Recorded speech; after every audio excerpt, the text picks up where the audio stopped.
up just for you. Egyptian robe. Wes is up here, and she's apparently too cool to. I was gonna put it on, but then he was like, "Hey, did you bring your King Tut papyrus?" And I was like, "No." So there was no time. Sorry. So there it is. So if you hang around afterwards, we just left a photo album up here. If you want to look through more of it, you're welcome to do that, or see some of the stuff that we have up front. I'm glad that you're here. Let me open us in a word of prayer, and then we'll tell you about our journey. Father, thanks for the opportunity we had this last summer to go and look at these places in the Bible, and thank you for our church that loved us and supported us through this summer. And as we share about our experiences, we just pray that, Lord, you would be blessed by it. Praise in your name. Amen. So let me just kind of give you an idea. Egypt here is the size of Texas, and you'll notice the Nile River, the largest river. Notice how there's not anything off to the sides. All those cities are right along the Nile because, I mean, it is the desert, it is the wilderness, and they stick close to the water. Our journey started 4 hours to Chicago, and then from there it was 11 hours to Munich, and then from there we had a 12-hour layover, and then we had 3.5 hours from Munich to Cairo. So we were 29 hours to get to our adventure here. And then clear customs, and then get to the hotel. So we got to the hotel like 4:30 a.m. Right. So when you think about Egypt, I think most of us obviously think about Moses, you think about the Egyptians being in slavery, but Egypt is an important place in the Bible. As I was traveling through Egypt, I often thought about when Abraham follows God on this journey of faith. You'll remember there was a famine during that time, and he wanders down into Egypt, lies about his wife being his sister, and so Egypt is part of where that happened. Of course, we know that eventually Jacob, his sons, Isaac, and then, or Israel, has the 12 sons, but Joseph gets sold by his brothers into slavery. And Joseph, of course, ends up in Egypt, which is how Moses got there. And so that's important. But also what's interesting is we know that passage where Joseph in the New Testament, the stepfather of Jesus, has that dream, flee, Herod's looking for you. And so Joseph and Mary in the middle of the night flee and go to Egypt. So there's a lot of things that we think about. As I've been going through my Bible reading, I'm in the prophets, and there are a whole bunch of references to Israelite kings trying to make treaties with the pharaohs of Egypt to help protect them from Babylon, which of course did not work because that was not God's plan. And also a bunch of not so nice prophecies to Egypt about how God is going to destroy them too. So, yeah. So you'll see kind of near the top of this map, Cairo. That's where we flew in. Cairo's 35 million people, and you'll get a sense of the traffic in just a minute. We took a 3-hour drive once we first stopped there on a bus to Alexandria. I'll let you look at the clicker for us. One thing to keep in mind, though, is every time we got on the bus and we left, we had to have security with us. And tourism hires the police. And so this gentleman here is staring at his phone. That gives you a lot of peace of mind. Did not look any older than Josh. But he's got a machine gun underneath him. And what will happen is every time our tour group's getting ready to go, he calls ahead of time to the area and says, is it okay to bring tourists or not? So it was a little unsettling to just the magnitude of people there. And I also think that it's chaotic. There's just so many people. And also our guide and our security guide took the 2 front row seats, like on either side of the aisle in the bus, so that I guess if somebody opened fire, it'd be the driver and those 2 guys that would get hit, and the rest of us wouldn't, which is also slightly unsettling. But then once we left Cairo, we didn't have to have that anymore. Well, no, at that one place, anyway. Yep. Eventually, the security guards didn't come with us anymore. Okay, let's show this next slide. This is kind of a typical day driving through. And this is Alexandria, and it's wild traffic.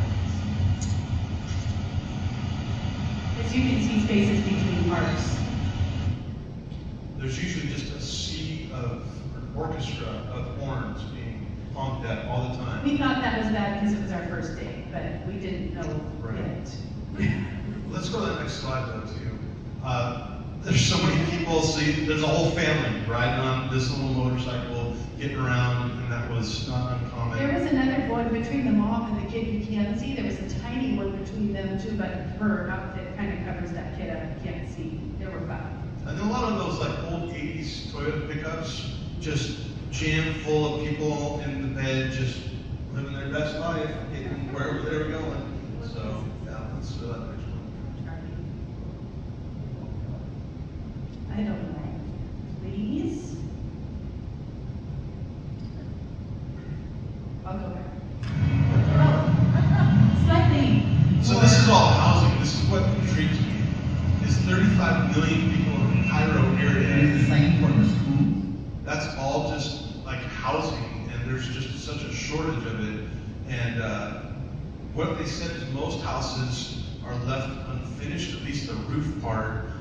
And the reason is they hope their children will come and then add on to it. That's part of the reason. The other reason was then the government will charge as much for a finished house project. But I mean, it's just apartment complex, huge apartment complex after another, trying to find. And right up against the highways, and then it looked like the building had been sheared, and it had, because they had to cut off parts of the building to expand the highway. So if you live there, too bad, you're getting relocated. So this is the Alexandria. So we're at the top of Egypt, and really beautiful. That's the Mediterranean Sea there, and keep going.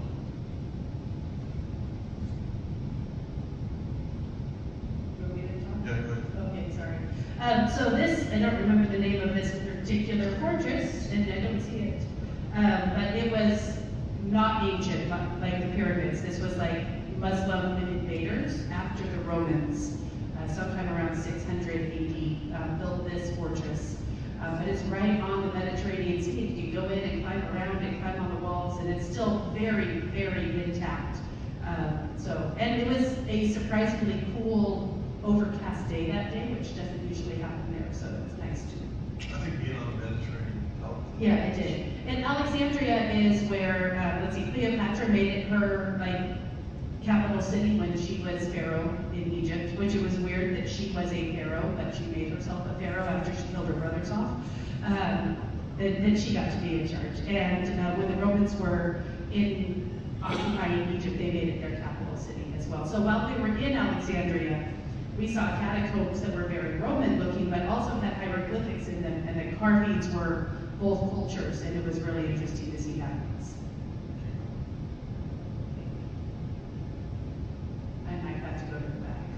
There we go. So really what happens now, we're back in Cairo. Keep in mind that it's really 80% Muslim throughout the whole country. So there's a lot of mosques, and you get a real sense that they pray 5 times a day. Especially when you're in the major cities like Cairo, you can hear over the intercom of the whole city this imam, who's their pastor, their priest, praying loudly over the intercom. So it was kind of a rare treat to be able to go to the largest Christian church in Cairo. So we're back to Cairo. I would probably say so. This church, it's an outside, half-covered amphitheater that can hold 20,000 people. It's cut into the mountain. Right. So what's interesting, and you'll see at the end, is you have to go through what they call Garbage City to get to it. This place, it's just what you hear, big trash down there. All the garbage of Cairo goes there, but you have to drive through that to get to the Christian church. Right. But these are beautiful. I'll show you a little bit of this. That's the monastery entrance. Can you see the carvings up here in the mountain? And there's the type like this, look at the cars. This is huge, and these carvings are bigger than the cars. This is Jesus coming out of the tomb. I mean, these things were just massive carvings into the mountain itself. I think the mountain was sandstone. They added some color to the angels here, but just huge, huge carvings that this man came and did for free. This was his calling his ministry to the church. This was way up, we had to zoom way in to see this, way up the mountain. And he'll just be up there on scaffolds, like hanging from the top of the mountain, trying to carve these things out. Sorry, I'm trying to go faster. It's not super responsive from this far away. Like it takes up like way bigger than this church wall. Huge carvings. This one was smaller by where you walk.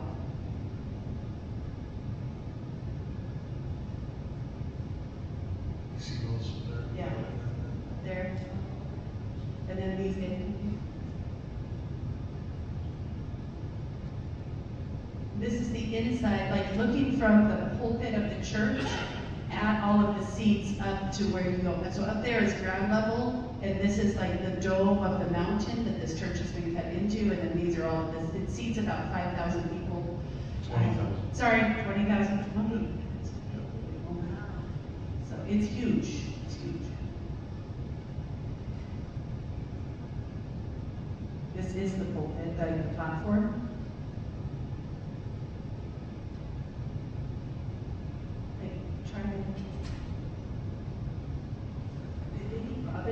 Okay. Yeah, platform. It's Catholic, so there's a lot of Catholic things up there. These are inside on the platform. Paintings that they've done. And I don't know if we have pictures of them, but even inside the church there are carvings, like on the side walls, which I don't know if we have close-ups of those or not. That's one. From inside. And he said on Easter Sunday, it's all the way full. 20,000 people drive through the dump to get to church.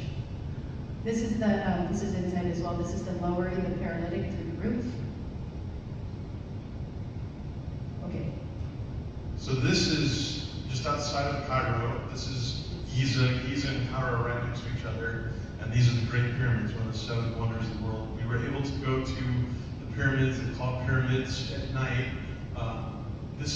What was funny is they're super impressive. I'll talk to you about it in just a minute. But I mean, massive, beautiful things.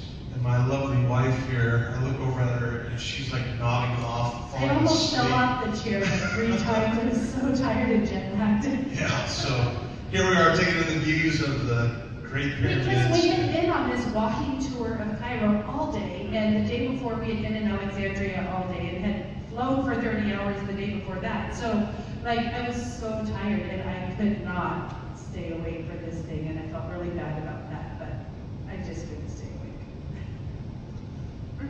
Keep going. So, this is that's fine. I want to see the people. Go ahead. I'll go back, because this won't go backwards for some reason. So the pyramids are 3 million blocks, and they're 500 feet tall. And each block is 3 to 15 tons. It took 100,000 workers building in Pharaoh's lifetime. And so when you look at these things, and you just stand next to them, it's just so impressive. This is the travel group we were with. We were with them, most of them we were with all of the Egypt tour. Not many of them made the next journey some of them went to Jordan. About half of us went to Jordan.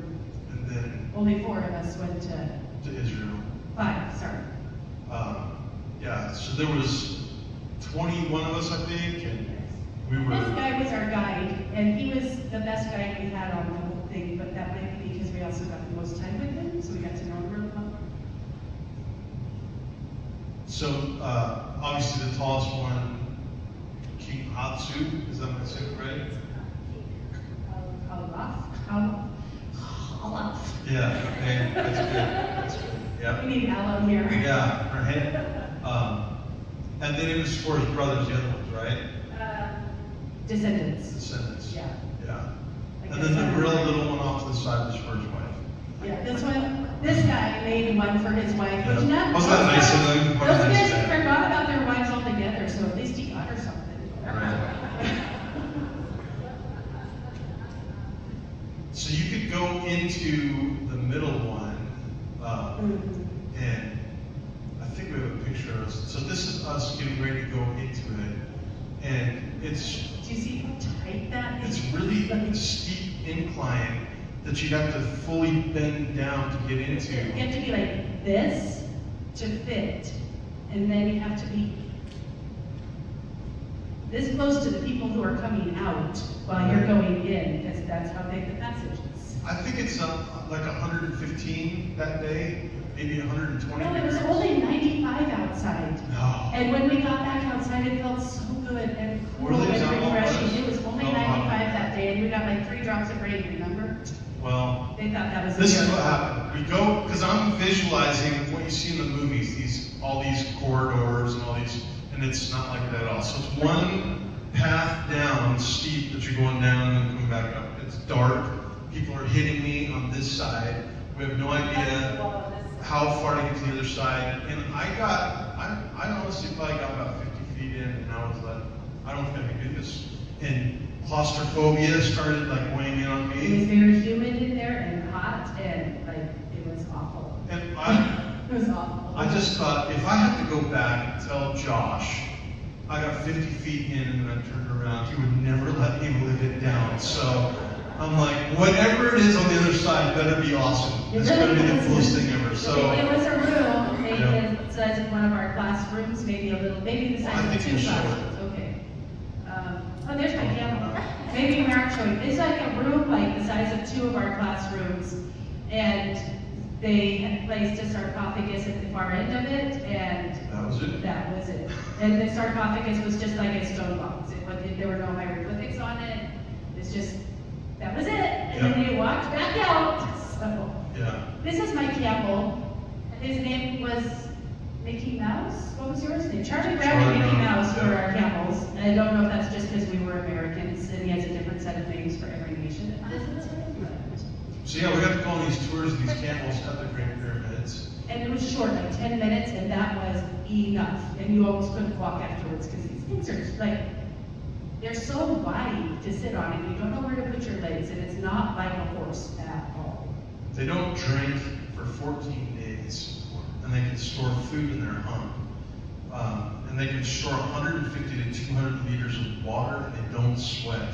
So they're called the ships of the desert. And you feel like you're on a rolling sea when you ride them. They just... And they can just keep going all day long. And amazing how much land they can, yeah. But she's right. Once you get up, it's super spooky because you're up so high. This is back in Alexandria. This picture's out of order. We're in a catacomb. Okay. Pyramids. So there's these guys. Everywhere you go in Egypt, somebody's trying to get your money. And these guys, okay. Well, then I guess I won't tell you yet. Hey, there's the Sphinx. It's They're saying it's huge. 5,000 years old. Huge. Yeah.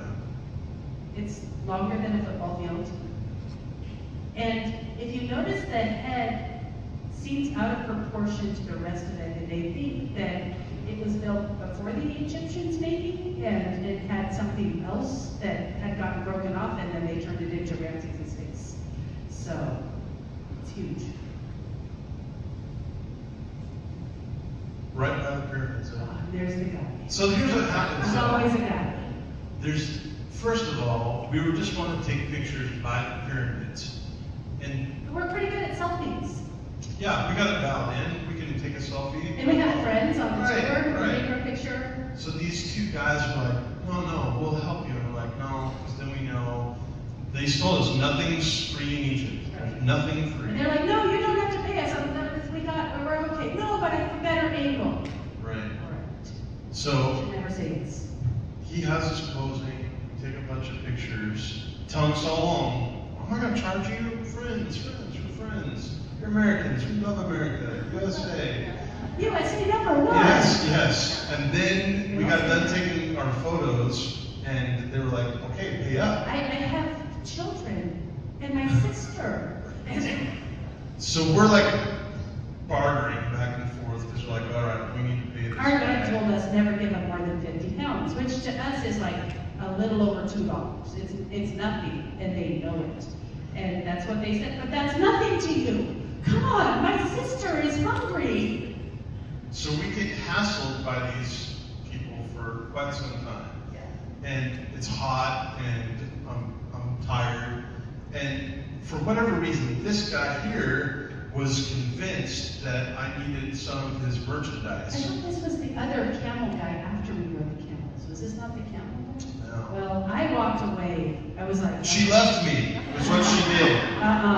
Because they see these blue eyes and they're like, oh, she's a sucker. She'll do whatever. She'll give us money. And so I left him. Sorry. I went with our tour friends and I was like, hey, Alan, go save Hunter. Yeah, wow. For future reference, I like playing the dumb deaf mute.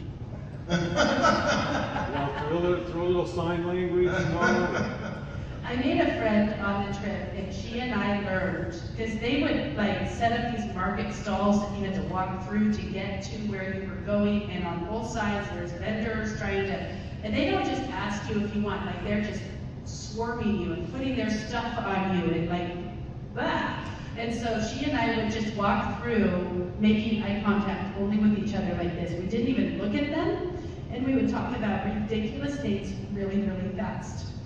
Things that we didn't even know what we were talking about. I was like, Josh is playing football this year. I think he's going to play, I don't know, running back or corner or wide receiver or something, but he's going to play football this year, but he usually plays basketball. And I'm just like talking as fast as I can. And then I ran out of things about sports. I'm like, have you ever been to Disneyland? She's like, well, I've been to 64 countries, but I've never been to Disneyland. And I was like, well, you should go. She's like, I don't think I would like it. I was like, well, you should go to Epcot Center because it's all about the countries. You would enjoy that one. Like, just talking and talking and talking, and then they'd leave me alone. It was great. They would follow her husband. Yes, they would follow her. Our guide came up to me and said, your husband must have sucker written on his forehead. This guy followed me all around the Great Pyramids and would not leave me alone. So from a distance, she took a picture. I thought it was funny. Yeah.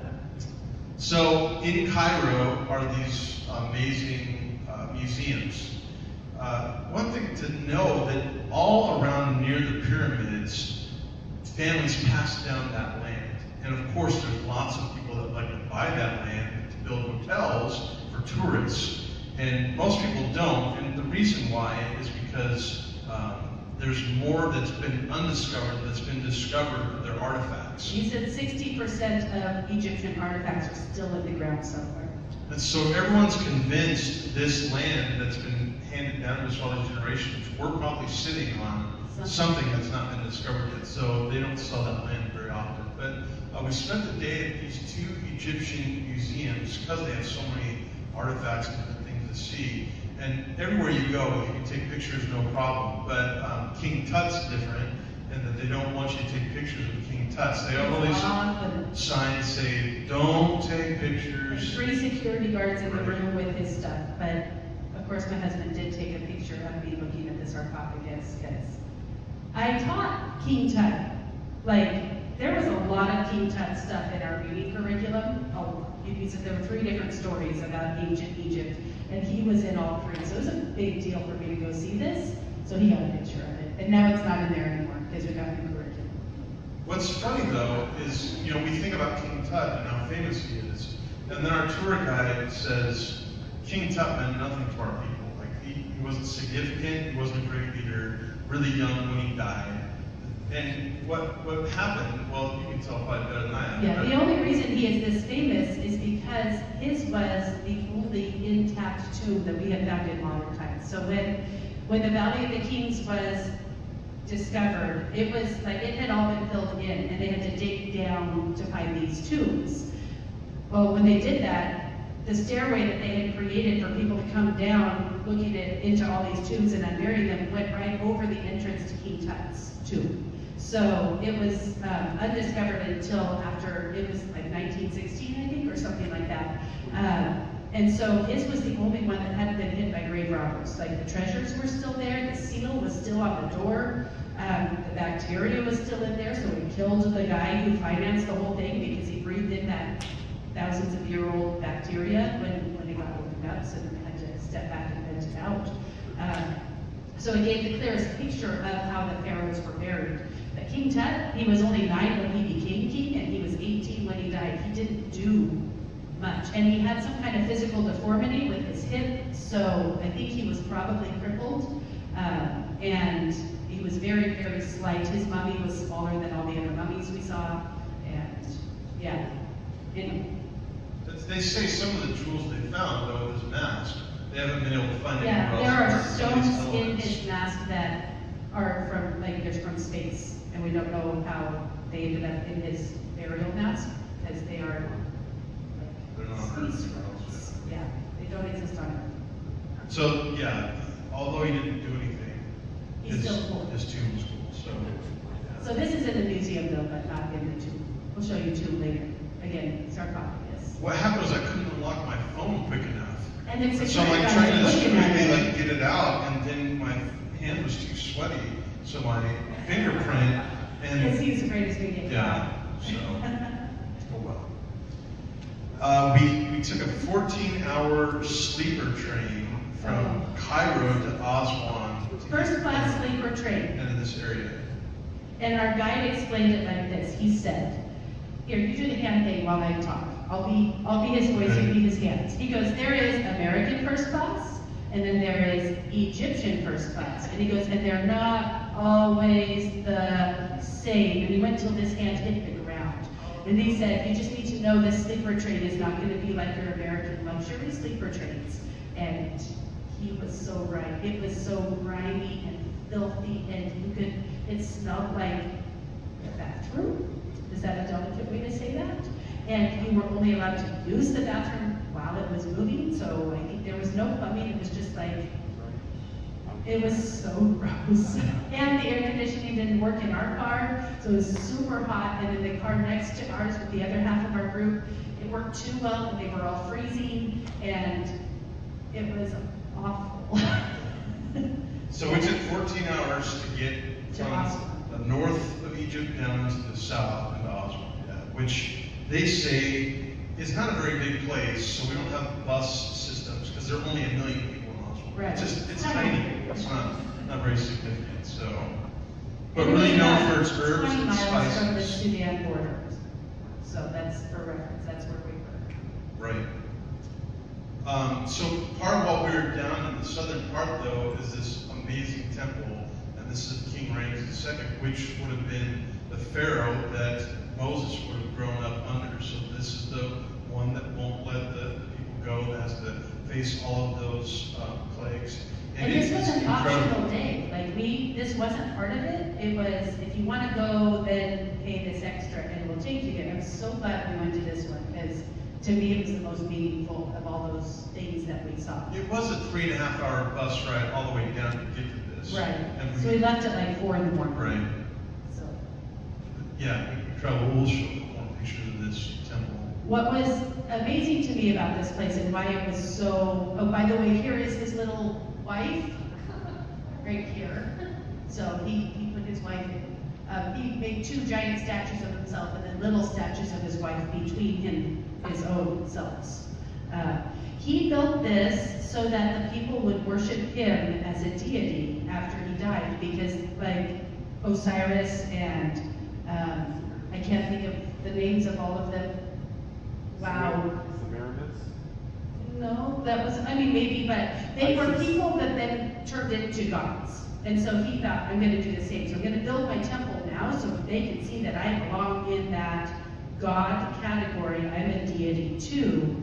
And that really, looking at how big this was and the hieroglyphics and how he had put himself in the hieroglyphics as receiving the offerings, and that he was face to face with Ra and all these other things, made me really understand why he did not think he had to listen when Moses said, the Lord said, let my people go. So that was a really big takeaway. This is not part of that temple, is it? I think that's in the Valley of the Kings. That's okay. That's part of that temple. Look how big it is. Some things that aren't, I don't know if you'll notice, but you can't see real well, but sometimes when you see the headdress with the ears tucked out and the ears coming out, they do that because it's symbolizing that the pharaohs are listening to the people. And if their hands are on their leg, it means peace for the people. And so it's interesting that, right, if it's across their chest, it's the sign of war. Power against their enemies. Right.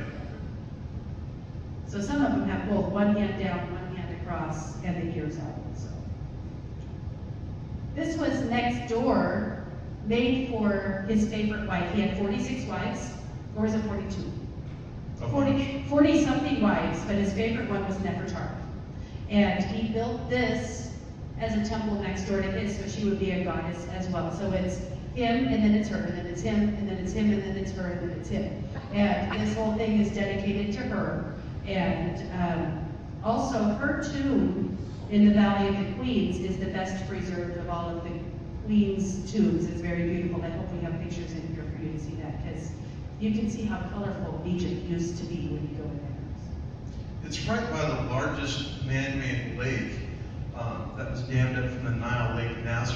So what's interesting is they actually moved this in the 60s from where it was. You would have never known that. But they had these pictures all along of where it stood, and then they pushed it back. Because when they dammed the several Nile hundred River, it made the water rise here, and so then this got buried by water, so then they had to drain the water again. And they literally cut apart the temple and labeled each piece and moved it to higher ground and rebuilt it. And you can't tell. There's like no cracks. You cannot tell that they did that. But tell them the story of he set it up so that on his birthday. Right. So when you walk inside, there is a statue at the end of this long hall. There's statues all along the sides, but then there's one by itself at the end of him. And on the date of his birth and on the date of his ascension, it was set up at the original temple where the sun would come through at just the right angle to land on his face on those dates. When they moved it to higher ground, they missed it just by like 1 degree. So it's the day after.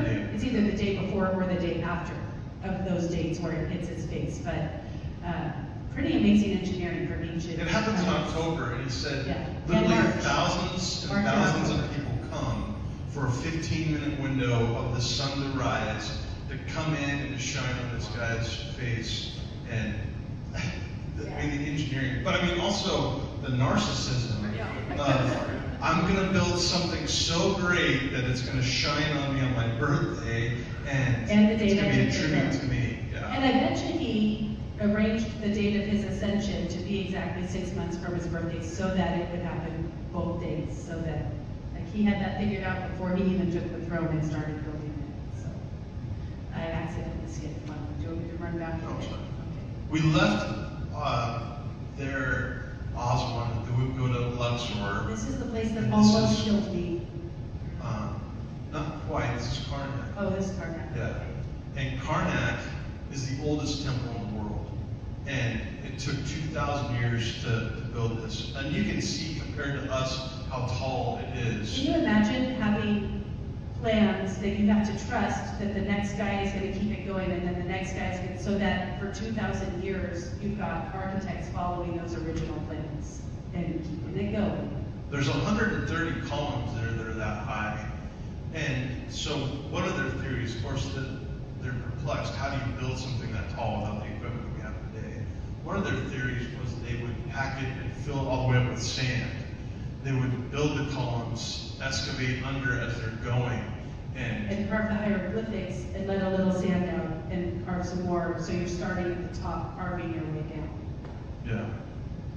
Impressive though. I mean, you stand, you look up at these things, rows and rows of columns, rows and rows of these saints there. It was really impressive deal.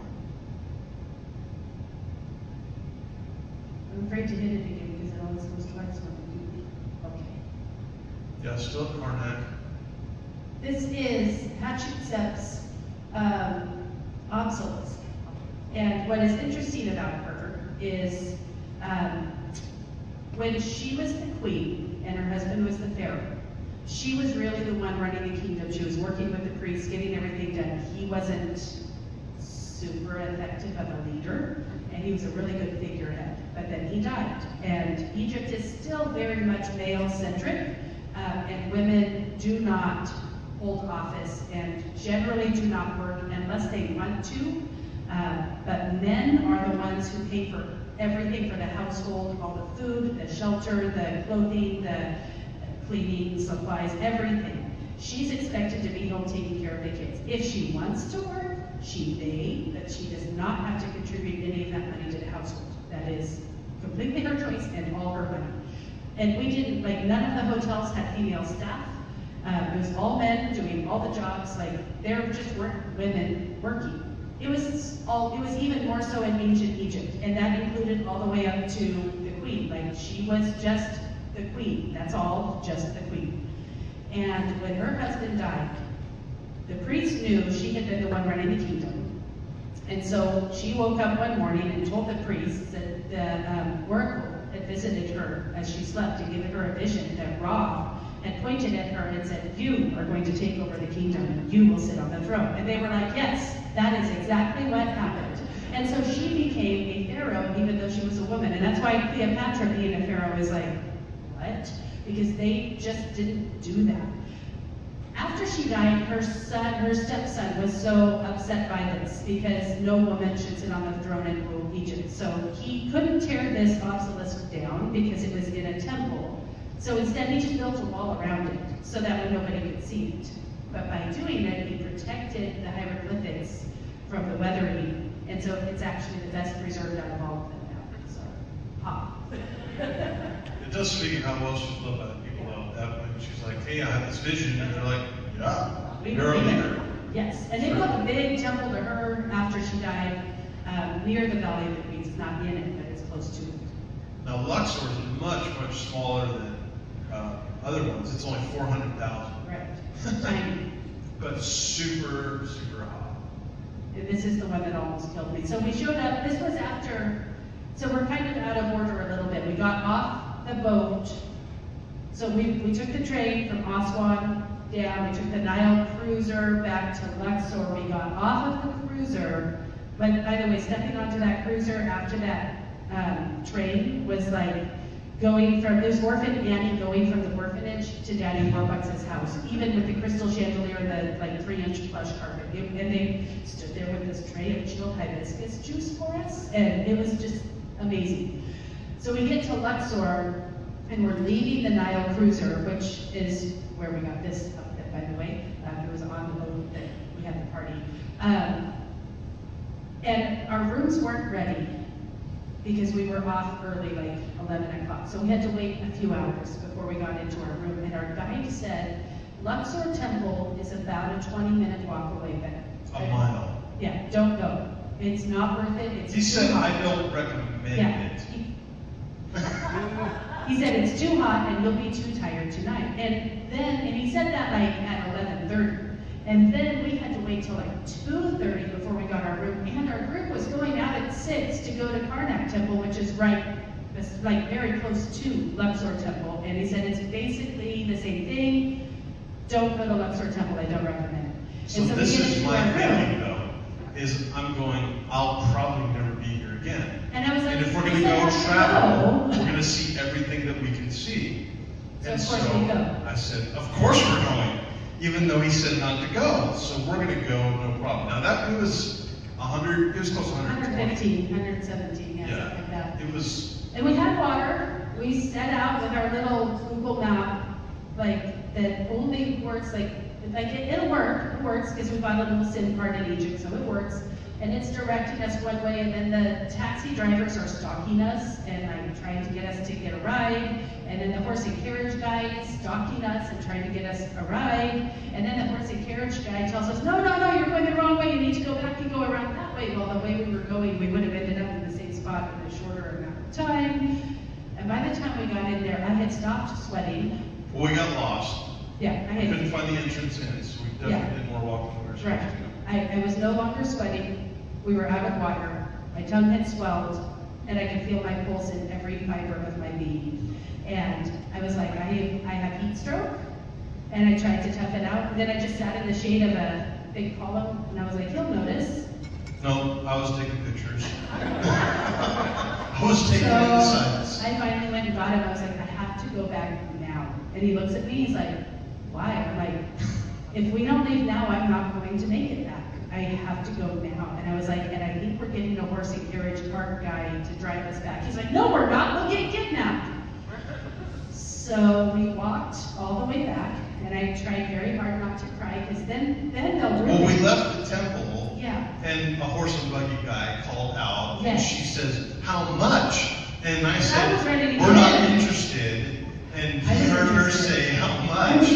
So then he followed us for quite a while. Yes, we finally made it back, got into the room, and I just collapsed and Well, I started didn't crying. realize halfway through, I think she may die here. Yeah. And I agree. don't know where I'm going to bury my wife. I also thought I was going to I don't die. think she's going to make it. And then we get back, and I see our tour guide, Alan, and I said, your country just about killed us. And he said, I told you not to go. And I go, well, you're a terrible tour guide. I'm looking for a little sympathy here. I told you not to go. Yeah. So he went next door, bought more bottles of water at the little convenience store, and I took an ice cold bath. And I found her clothes, though, on the bed. Yeah. And they were dripping wet. And this was like 4 hours later. And I'm like, what's the deal here? Did they put these in the sink? Nope, that was her sweat. So bad. So bad. Yeah. So bad. Anyway, there is a 1.5 mile long row of sphinxes connecting the two temples. And it's just really cool. And there's a little tiny Ramses between the paws of each one. Isn't that cool? Can you see them? Okay. This is back to that.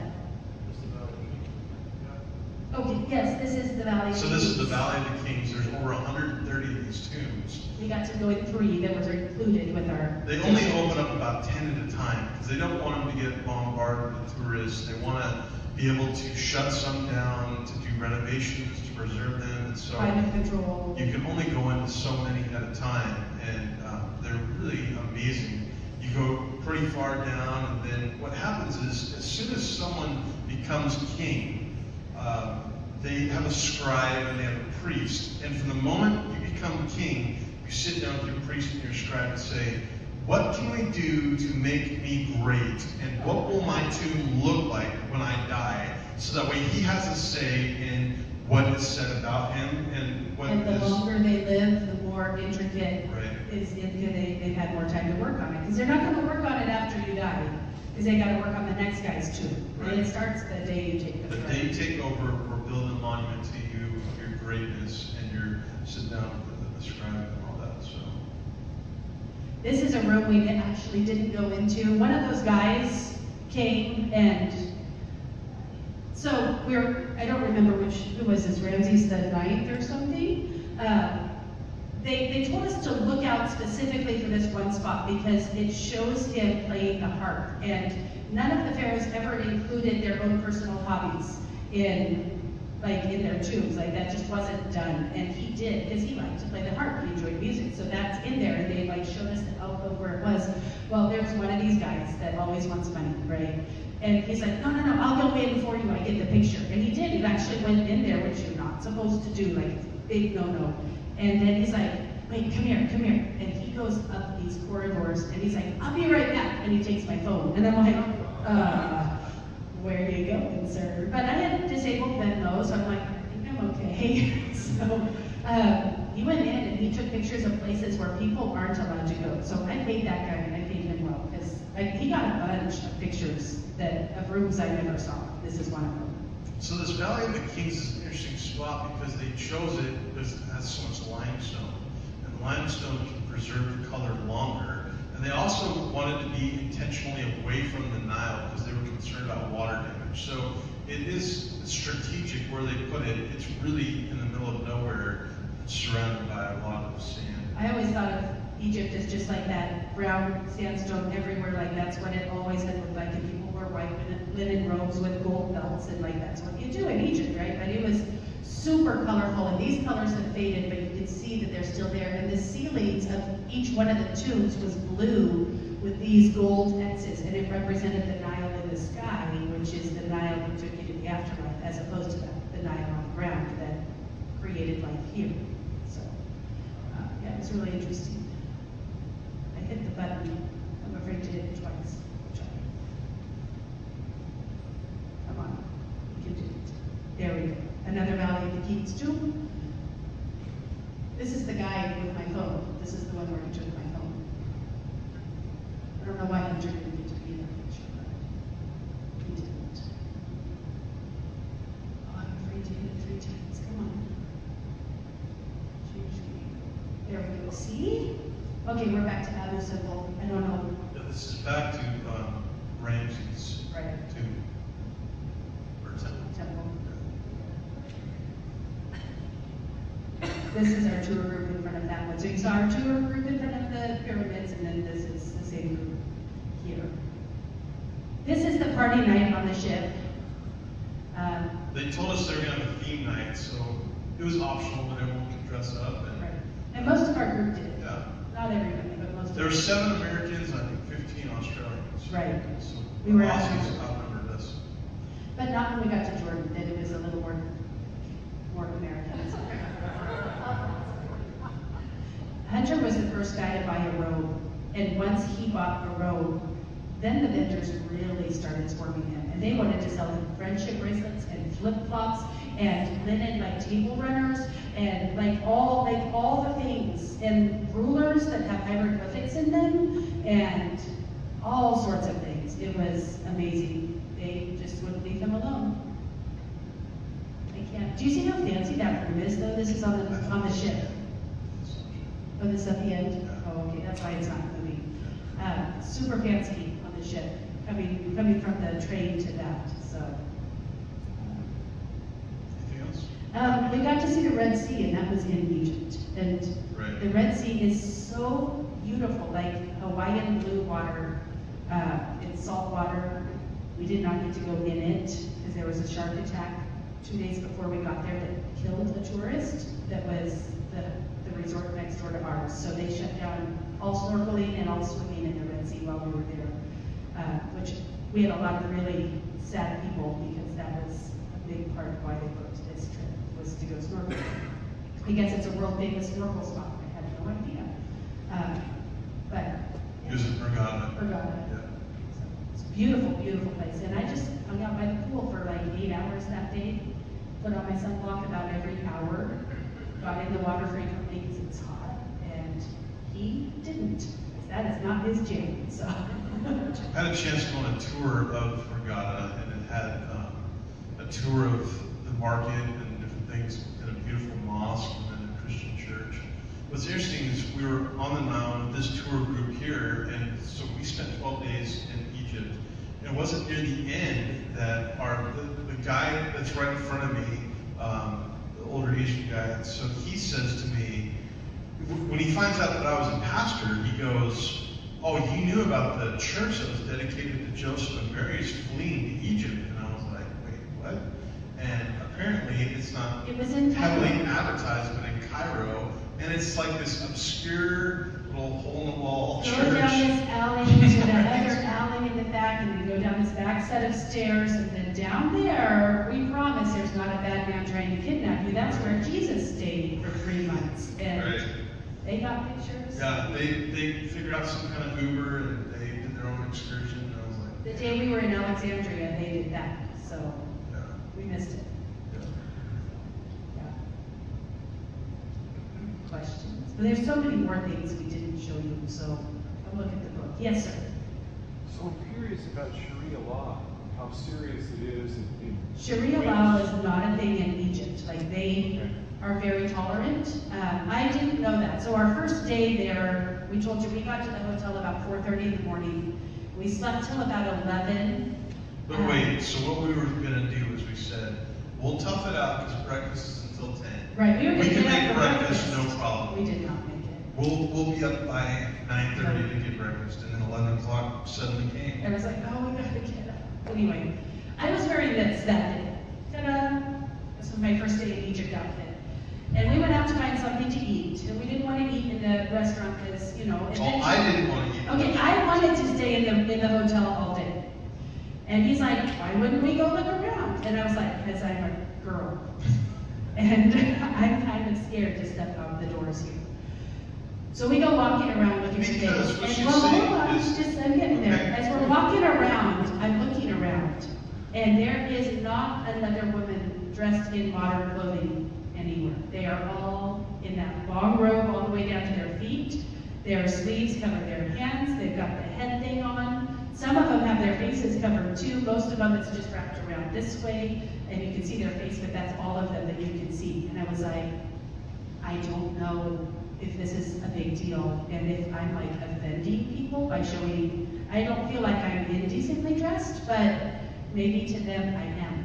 And I'm showing my hair, and I'm showing my skin, and I'm getting a lot of looks from a lot of people, and I don't know if this is okay. I was terrified that I was gonna get grabbed, and I was like, he's not gonna be able to save me if there's a whole mob of them. So I don't know what's about to happen here. So I was really scared. We found a KFC, but we hadn't found an ATM that made that work yet, because we couldn't figure out the currency exchange, and we kept asking for the wrong amount of money, so we didn't have cash, and nobody takes a card. And so we ended up going back to the hotel and eating there, which was fabulous food, so that was great. But as we went on, I learned it's not a big deal in Egypt. They are super tolerant. If you want to follow those rules, you can. If you don't want to follow those rules, you don't have to. The women who wear black are wearing black by choice as like a sign of mourning for a husband or a father or anybody that they love who passed away. But our guide actually told us that the Muslim law is you're not supposed to do that for more than a few months, because you're not supposed to make a big show of your grief. You're supposed to move on and put your colors back on, and just a lot of them choose not to. So in Egypt, we were fine. If we had gone to Saudi Arabia, it would have been a different story. So.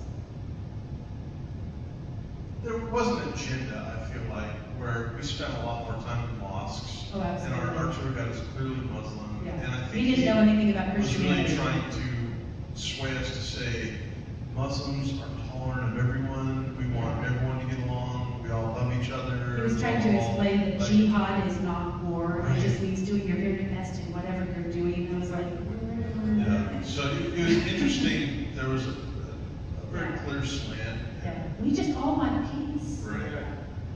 And probably most of them do, but yeah. I wouldn't say he was probably as much as the other guy. He wouldn't pray at the set time for our other guy, Jordan. He stopped. He'd stop the whole tour. I gotta go pray. Yeah. I'll be back in 30 minutes. But Alan never saw any of that. It's, I feel like, just popular to be Muslim. Like, you grew up that way, everyone kind of does that and accepts that. So. I mean, a lot like some Christians in America, where it's like it's what you claim, but it's not maybe what you do. Right. Why is the Red Sea called the Red Sea? That's a very good question. Yeah, we asked him, and he didn't know either. The question, because we're recording, the question was, why is the Red Sea called the Red Sea if it's blue? I don't know. But it's very tropical looking and very hot. But I would think the Nile that you have visualized in your head It is looks just like what that. it really is. You know? As we were on the boat, on the big ship, cruising the Nile, and we're looking at the sides, and it's like every old-fashioned 1900s painting of the Nile, somebody cruising it, it looks just like that, little huts and the kids playing at the edge of the Nile. And they said there's no crocodiles anymore since they put in the dams, so. So the Red Sea, where the boats cross the Red Sea, clear by Cairo or this way versus this way? Don't know where he crossed the Red Sea, I don't think. They suspect it's in the Cairo area, not down below Right. the Luxor Yeah. area. He crosses those. Right, yeah, they think it was closer to Cairo. They think they lived, because Goshen is just right next to Cairo. So that's where they left from, so it makes sense that it would have been there. Yeah.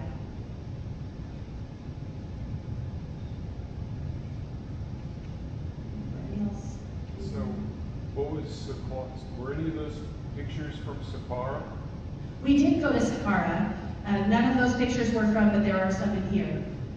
We went to Saqqara the day of the Valley of the Kings. After we went to the Valley of the Kings, we went to Saqqara. And then after Saqqara, we had the chance to choose Nefertari's tomb. I started to tell you, it's very colorful, and they don't open it most of the year. And so he didn't know if it would be open, but somebody on our trip had asked our guide, thing in Egypt makes you most proud to be an Egyptian? And he said Nefertari's tomb. So after Saqqara, we went to see Saqqara, we went to lunch at Saqqara, and then he said, I have good news for you, Nefertari's tomb is open today, and I can give you tickets.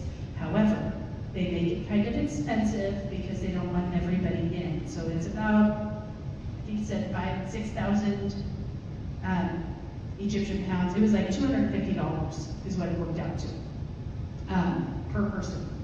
And so For 10 minutes. Yeah, you get 10 to 15 minutes, and it's gonna cost you $250. So what most couples did, we did what most couples did and bought one ticket, and I went and I took pictures so he could see it too, but they are in this book as well. And it was worth, I don't know if it was worth $250. Yes, it was, because I'm never gonna see that again. But just to see the colors and the vibrancy that used to exist in all of the tombs but has been worn away was really eye-opening to see how colorful Egypt really was. I had no idea. So yes, we went to Saqqara, and then we went to Nefertari's tomb.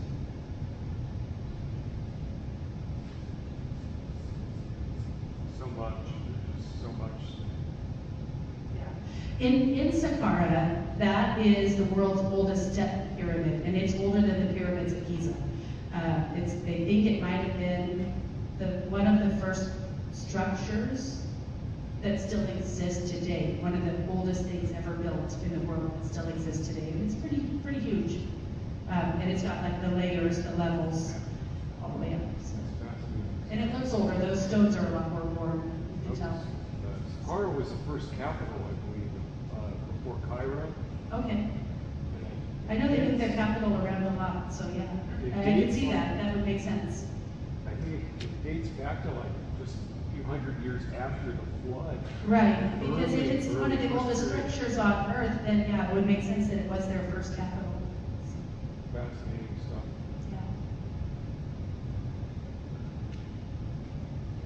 Well, let me kind of tell you where we're going to go from here. Next week, I'm really excited about, because I'm going to talk to you about Jordan. And that's really where, at least the biblical part, there's a little bit of stuff biblically, but that's really where, this is where we saw the place that Jesus was baptized. This is where we saw the road that the Israelites left. And then Petra. Our guide actually knew some things Yeah. biblically too, which our first guide did not. So. Petra is an ancient city that was carved out of stone that is also one of the seven wonders of the world. So I'm Aaron's really bones excited. were buried at the top of Yeah. Petra. So next week is more of a highlight, at least for me. And then of course, then the third week we'll talk about Israel, which is just amazing. So We need to go back. We didn't get enough Israel. yeah. We need to go back. So yeah, our plan is we'll talk about Jordan next week. The next week Israel, and I'd love to share with you my experience in Mexico. And I'm already talking with the people there about bringing a team from Weezer next summer. So if that's something that interests you, it's going to be geared for anyone to go. We love Mexico. family trips, and so we're taking grandparents and little kids and all between. Did with us. Josh when he was like 4? Yeah, so, I mean, certainly if you're interested in the Mexico part, but if you're even like considering, well, maybe I'd like to go next summer with the church, that'd be a great thing to go to, so. Let me tell you what we have up here too. So feel free to come up and see. So we bought this iris, and it is King Tut and his wife. Because even if you're a boy king, you have to get married when you're a pharaoh. So you can come and check that out. But it's papyrus made in the old fashioned, like the same way. And then lots more pictures, like just a couple of pictures. And then the Egyptian dress that I wore. So if you want to come see stuff, you can. So let me close this in word of prayer and then I'll let you go. Father, thanks for just our experience and what we got to see and some of the wonders of the world. And Lord, I just thank you for, again, the support of this congregation and our ability to go. And Lord, we give you this next week as we leave this place. May we see you work in all things. I pray this for you.